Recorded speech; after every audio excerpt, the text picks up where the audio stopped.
কুমিল্লার হোমনা উপজেলার ঘনিয়ারচর এলাকার আতঙ্কের নাম শাহজালাল। দীর্ঘদিন ধরে এলাকায় চাঁদাবাজি, মারামারি ও সন্ত্রাসী কর্মকাণ্ড সহ বিভিন্ন অপরাধের সাম্রাজ্য গড়ে তোলার অভিযোগ উঠেছে এই ব্যক্তির বিরুদ্ধে।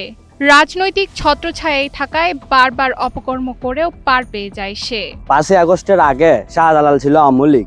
তখন 5ই আগস্টের পরে শাহজালাল কিছু অর্থের বিনিময়ে বিএনপি কমিটির আসাদপুর ইউনিয়ন কমিটির বিএনপির সাংগঠনিক সম্পাদক পদ আনার পর থেকে আমাদের উপর অতর্কিতভাবে সবসময় হামলা চালানো হয়েছে। আমরা কেউ ঠিকমতো বাজারে যাইতে পারি না। আমাদের যে ছোট ভাই ব্রাদার আছে তারা প্রাইমারি স্কুলে যেতে পারে না। গত জুনে পুলিশের উপস্থিতিতেই শাহজালালের বাহিনী দেশীয় অস্ত্র ও আগ্নেয়াস্ত্র নিয়ে হামলা চালায় প্রতিবেশী ইকবাল পাঠান সহ অন্য গ্রামবাসীদের ওপর। ভুক্তভোগীদের অভিযোগ, চোখের সামনে এমন তাণ্ডব চললেও রহস্যজনকভাবে নীরব ভূমিকা পালন করে পুলিশ।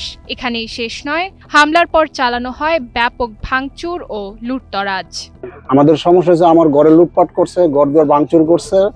এক ভরি স্বর্ণ ছিল, স্বর্ণ নিয়ে গেছে, 40,000 টাকা ছিল, টাকাটাও নিয়ে গেছে।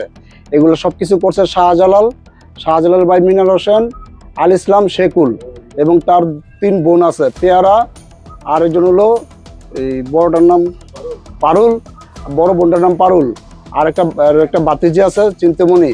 প্রকাশ্য দিবালোকে এমন তাণ্ডবের পর শাহজালালের অনুসারীদের নাম উল্লেখ করে অভিযোগ দেওয়া হলেও এখনো পার পেয়ে যাচ্ছে অপরাধীরা। স্থানীয়দের দাবি, মূল হোতা ধরাছোঁয়ার বাইরে থাকায় দৃশ্যমান কোনো আইনগত ব্যবস্থা নেওয়া হয়নি।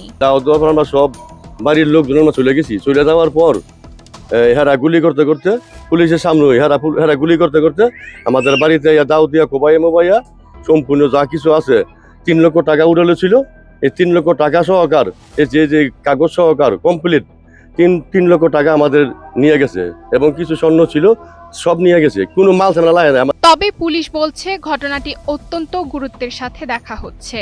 শাহজালালের বিরুদ্ধে আগেরও মামলা রয়েছে, তদন্ত সাপেক্ষে দ্রুতই তাকে আইনের আওতায় আনা হবে। যদিও এই ঘটনায় অভিযুক্ত শাহজালালের কোনো বক্তব্য পাওয়া যায়নি। এই ঘটনার প্রেক্ষিতে ইতিমধ্যে অলরেডি একটা মামলা হয়েছে।